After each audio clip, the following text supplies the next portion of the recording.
Shalom, saudara yang Tuhan Yesus Kristus kasihi. Berjumpa kembali dengan saya di channel ini. Dan hari ini kembali saya ingin mengajak kita sekalian untuk membaca dan merenungkan kebenaran firman Tuhan yang kali ini terambil dari kitab Kejadian pasalnya yang ke-18 ayat 1 sampai dengan ayat yang kelima. Kemudian pasalnya yang ke-21 ayat 1 sampai dengan ayatnya yang ke-7.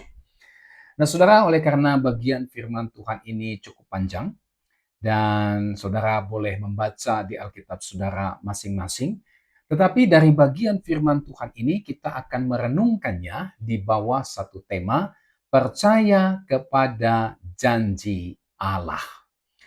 Nah, saudara yang Tuhan Yesus Kristus kasihi, bagian firman Tuhan yang menjadi renungan kita pada hari ini menceritakan tentang janji Tuhan untuk memberikan seorang anak laki-laki kepada Abraham. Tuhan berjanji bahwa Dia akan memberikan seorang anak laki-laki kepada Abraham. Nah, saudara, Abraham dan Sarah memang mereka ini tidak mempunyai anak. Oleh karena Sarah itu mandul. Ditambah lagi, saudara, ketika saat Tuhan mengunjungi mereka, mereka sedang atau sudah dalam keadaan tua, sudah lanjut umur. Bahkan di dalam ayat yang ke-11 dari Kejadian pasal 18 dikatakan bahwa Sarah telah mati haid. Atau dengan kata lain, Sarah ini sudah menopause. Ya, karena sudah tua, sudah lanjut usia, dia mati haid atau menopause. Nah, saudara yang Tuhan Yesus Kristus kasihi, ketika mendengar janji Tuhan itu, Sarah, dia tertawa karena dia merasa bahwa tidak mungkin rasanya dia bisa mempunyai anak oleh karena usianya sudah tua. Bahkan dia sudah mati haid atau menopause. Ditambah lagi bahwa Sarah ini adalah seorang yang mandul. Tetapi saudara, ketika Tuhan mendengarkan tertawaan Sarah di dalam hatinya ini, Tuhan menegur dia. Tuhan berkata kepada Sarah dalam ayat yang ke-14 bahwa bagi Tuhan tidak ada yang mustahil. Adakah sesuatu yang tidak mungkin bagi Tuhan? Tuhan berjanji bahwa pada waktu yang sudah ditetapkan, Tuhan akan menepati janjinya dan Sarah akan mempunyai seorang anak laki-laki. Dan benar saja saudara, di dalam Kejadian pasal 21 ayat 1 sampai dengan ayat yang ke-7, kita bisa membaca di sana bahwa Tuhan benar-benar menepati janjinya. Setahun kemudian, pasca Tuhan menemui Abraham dan Sarah, Sarah pada akhirnya melahirkan seorang anak laki-laki bagi Abraham di masa tuanya, tepat seperti waktu yang ditetapkan oleh Allah sendiri kepadanya. Nah, di dalam Kejadian 21 ayat 1 sampai dengan ayat 7, Alkitab mencatat Sarah dia sangat bersukacita. Dia yang tadinya tertawa karena merasa mustahil untuk bisa mempunyai anak di masa tuanya, sekarang dia tertawa, bersukacita, tertawa karena dia mengagumi, kagum terhadap kuasa Tuhan yang mengubah hal yang tidak mungkin menjadi mungkin. Nah, pelajaran yang bisa kita ambil dari bagian firman Tuhan ini adalah kita perlu belajar untuk percaya kepada janji Tuhan di dalam kehidupan kita. Bagian firman Tuhan hari ini mengajarkan kepada kita untuk kita belajar mempercayai janji Tuhan di dalam kehidupan kita. Nah, saudara, ada dua hal penting yang ingin saya sampaikan, yang ingin saya bagikan kepada saudara berdasarkan bagian firman Tuhan ini ketika berbicara tentang belajar untuk percaya kepada janji Tuhan atau belajar untuk mempercayai janji Tuhan. Yang pertama, kita bisa melihat dasar daripada percaya kepada janji Tuhan. Apa sesungguhnya yang menjadi dasar untuk kita mempercayai janji Tuhan dalam kehidupan kita? Saya ingin membagikan ada beberapa dasar dari kita untuk mempercayai janji Tuhan. Apa saja itu? Yang pertama, saudara, Tuhan tidak pernah ingkar janji. Ini dasar yang pertama untuk kita bisa mempercayai janji Tuhan dalam kehidupan kita. Kita perlu percaya, kita perlu meyakini bahwa Tuhan tidak pernah ingkar janji. Saudara, Alkitab berulang kali menegaskan bahwa Tuhan tidak pernah ingkar janji. Kenapa? Karena itu bagian dari hakikat Tuhan sendiri. Nah, ada beberapa alasan yang ditunjukkan di dalam Alkitab sendiri yang menunjukkan bahwa Tuhan tidak pernah ingkar janji. Pertama, Tuhan tidak dapat berdusta. Tuhan tidak pernah ingkar janji oleh karena Tuhan tidak dapat berdusta. Tuhan tidak bisa mendustai dirinya sendiri. Saya ingin bacakan Bilangan 23 ayat yang ke-19. Demikian firman Tuhan. Allah bukanlah manusia, sehingga ia berdusta. Bukan anak manusia, sehingga ia menyesal. Masakan ia berfirman dan tidak melakukannya, atau berbicara dan tidak menepatinya. Ya, jelas sekali Alkitab mengatakan bahwa dia tidak mungkin berdusta. Dia adalah Allah yang tidak mungkin menyesal dengan apa yang difirmankannya, dengan apa yang dijanjikannya. Kemudian dalam Ibrani 6 ayatnya yang ke-18, supaya oleh dua kenyataan yang tidak berubah-ubah tentang mana Allah tidak mungkin berdusta, kita yang mencari perlindungan beroleh dorongan yang kuat untuk menjangkau pengharapan yang terletak di depan kita. Perhatikan, Allah tidak mungkin berdusta. Ya, jadi Tuhan tidak pernah bisa ingkar janji, saudara.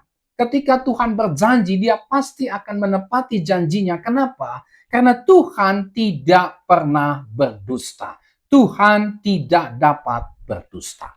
Yang kedua, Tuhan tidak pernah ingkar janji. Kenapa? Karena Tuhan itu setia dengan janjinya. Mazmur 100 ayat yang kelima berkata, sebab Tuhan itu baik, kasih setianya untuk selama-lamanya, dan kesetiaannya tetap turun-temurun. Kasih setianya untuk selama-lamanya, dan kesetiaan Tuhan tetap turun-temurun. Istilah tetap turun-temurun ini bicara bahwa Tuhan setia sampai selama-lamanya. Kemudian dalam 2 Timotius 2:13, jika kita tidak setia, dia tetap setia. Karena dia tidak dapat menyangkal dirinya. Artinya saudara, Tuhan tidak bisa menyangkali hakikatnya sebagai pribadi yang setia. Tuhan tidak dapat tidak setia karena dia adalah pribadi yang setia. Nah, oleh sebab itu ketika Tuhan berjanji, maka Tuhan pasti setia untuk menepati atau melaksanakan janjinya tersebut. Kemudian Ibrani 13 ayat yang ke-8, Yesus Kristus tetap sama, baik kemarin maupun hari ini dan sampai selama-lamanya. Dia tidak berubah, termasuk janjinya tidak akan pernah bisa berubah. Ya, kenapa? Karena Tuhan setia dengan janjinya. Kemudian saudara, yang ketiga, alasan yang ketiga, Tuhan tidak pernah ingkar janji. Kenapa? Karena Tuhan berkuasa untuk menepati janjinya. Roma pasal 4 ayat 20-21 berkata, tetapi terhadap janji Allah, ia tidak bimbang karena ketidakpercayaan, malah ia diperkuat dalam imannya dan ia memuliakan Allah dengan penuh keyakinan bahwa Allah berkuasa untuk melaksanakan apa yang telah ia janjikan. Di situ dikatakan bahwa Allah berkuasa untuk melaksanakan apa yang telah ia janjikan. Nah, oleh karena Tuhan berkuasa untuk menepati janjinya, maka janji Tuhan tidak mungkin dapat gagal. Janji Tuhan tidak mungkin akan bisa hilang. Janji Tuhan tidak mungkin tidak terlaksana. Karena Tuhan berkuasa untuk menggenapi janjinya, maka itu berarti janji Tuhan pasti akan tergenapi. Nah, saudara yang Tuhan Yesus Kristus kasihi, inilah 3 alasan yang Alkitab sampaikan kepada kita bahwa Tuhan tidak pernah ingkar janji. Kenapa? Karena Tuhan tidak dapat berdusta. Yang kedua, Tuhan setia dengan janjinya. Dan yang ketiga, Tuhan berkuasa untuk menepati janjinya. Dasar yang kedua dari kita mempercayai janji Tuhan adalah bagi Tuhan tidak ada yang mustahil. Ya. Saudara, ketika Sarah menertawakan janji Tuhan, karena tidak mungkin bagi Sarah yang mandul itu, yang sudah tua dan yang mati haid itu bisa melahirkan anak, Tuhan menjawab Sarah. Dia berkata, "Mengapakah Sarah tertawa dan berkata, sungguhkah aku akan melahirkan anak, sedangkan aku telah tua? Adakah sesuatu apapun yang mustahil untuk Tuhan?" Kejadian 18 ayat 13 dan ayatnya yang ke-14. Saudara, kemandulan Sarah, usia Sarah yang sudah lanjut, yang sudah tua, dan juga yang sudah mati haid itu atau menopause itu, ini bukanlah halangan bagi janji Tuhan. Ya, semua itu tidak bisa menghambat, merintangi, membatalkan janji Tuhan. Apa yang mustahil bagi Sarah, bagi Tuhan semua itu bukanlah hal yang mustahil. Mengapa? Karena Tuhan Maha Kuasa. Ia memiliki kuasa yang tidak terbatas dari dirinya sendiri. Tuhan tidak dapat dibatasi oleh apapun juga. Termasuk oleh keterbatasan-keterbatasan yang dialami oleh Sarah. Tuhan tidak bisa dihambat oleh itu semua. Tuhan sanggup melakukan segala sesuatu. Nah, oleh karena Tuhan Maha Kuasa, maka jelas Dia berkuasa untuk menepati janjinya. Memberikan seorang anak laki-laki kepada Sarah meskipun Sarah mandul. Sarah sudah tua dan mati haid sekalipun. Dan terbukti, ya, Alkitab mencatat dalam pasal 21 ayat 1 sampai 7, Sarah pada akhirnya melahirkan seorang anak laki-laki padahal dia mandul, padahal usianya sudah lanjut, sudah tua dan juga mati haid. Tetapi bagi Tuhan tidak ada yang mustahil. Nah, saudara yang Tuhan Yesus Kristus kasihi, inilah 2 hal yang menjadi dasar mengapa kita mempercayai Tuhan. Ya, 2 hal yang mendasari kepercayaan kita kepada janji Tuhan. Ketika kita memahami, ketika kita mengimani kedua dasar ini, bahwa Tuhan tidak pernah ingkar janji dan bahwa bagi Tuhan tidak ada yang mustahil, maka kita tidak akan pernah ragu lagi untuk mempercayai janji Tuhan.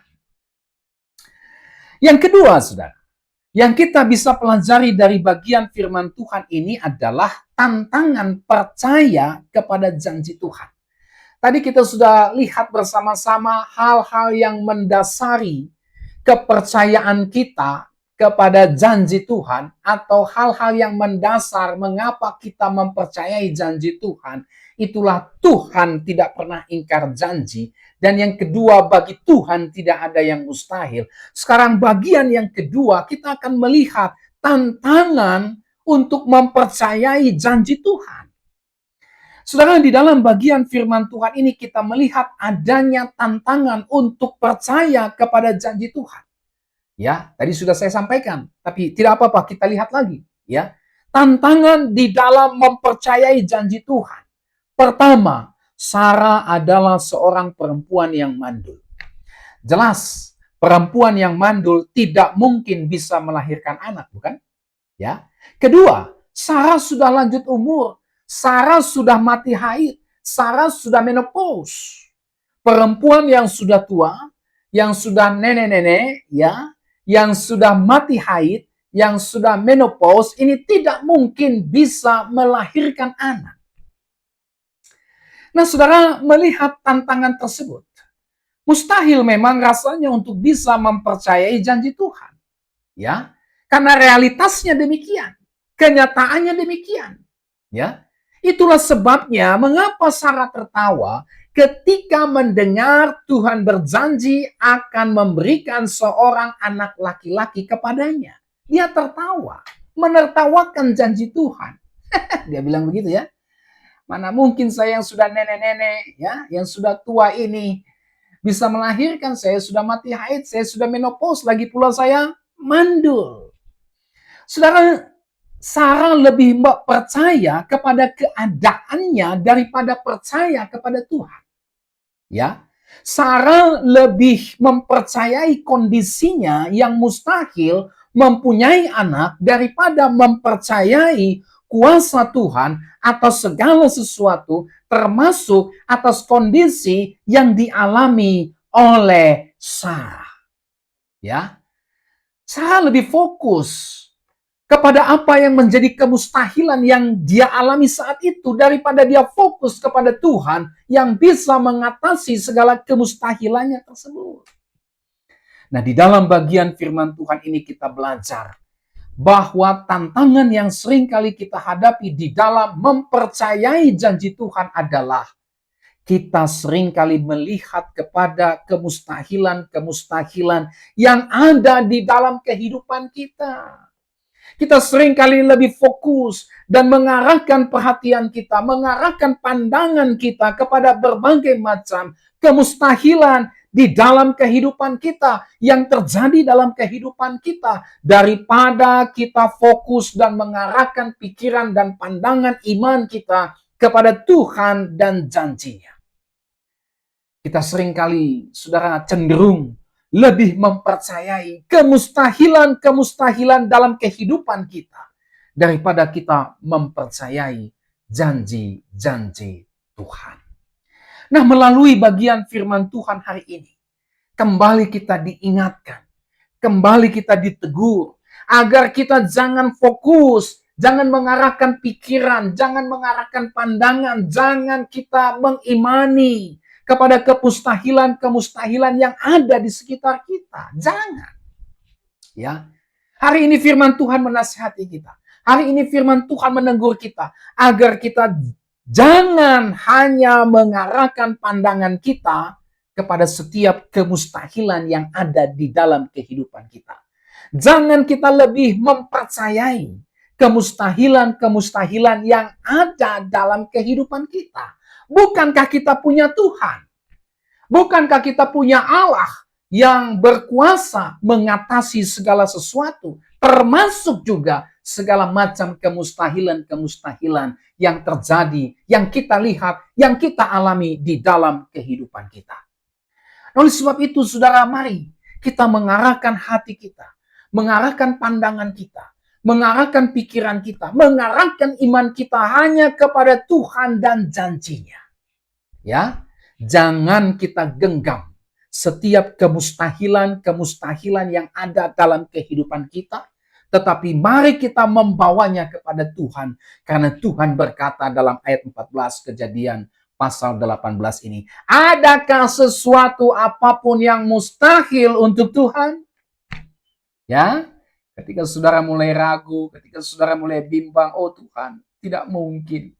Tidak mungkin Tuhan. Ingat Kejadian 18 ayat 14 ini. Adakah sesuatu apapun yang mustahil bagi Tuhan? Apapun tantangan dan pergumulan yang kita alami saat ini, mari kita belajar untuk mempercayai Tuhan, mempercayai janjinya dalam kehidupan kita. Mari berhenti untuk mempercayai berbagai kemustahilan dalam kehidupan kita. Jangan fokus kepada kemustahilan demi kemustahilan, tapi fokuslah kepada Tuhan yang bisa mengubah hal yang mustahil menjadi mungkin. Oleh sebab itu berhenti. Jangan arahkan pandangan kita, fokus kita Jangan kita mempercayai berbagai kemustahilan dalam kehidupan kita. Sebagai manusia, sebagai ciptaan yang terbatas, memang ada banyak kemustahilan-kemustahilan yang kita temui dalam kehidupan kita, bukan? Hari ini firman Tuhan mengajar kita untuk mempercayai Tuhan dan janjinya dalam seluruh kehidupan kita. Mari pandang Tuhan. Mari fokus kepada Tuhan. Mari gantungkan seluruh kehidupan kita, pengharapan kita hanya kepada Tuhan. Maka percayalah, apa yang mustahil bagi kita, bagi Tuhan tidak ada yang mustahil. Sama seperti Sarah, dia tertawa. Tadinya dia tertawa meledek janji Tuhan, ya saudara-saudara ya.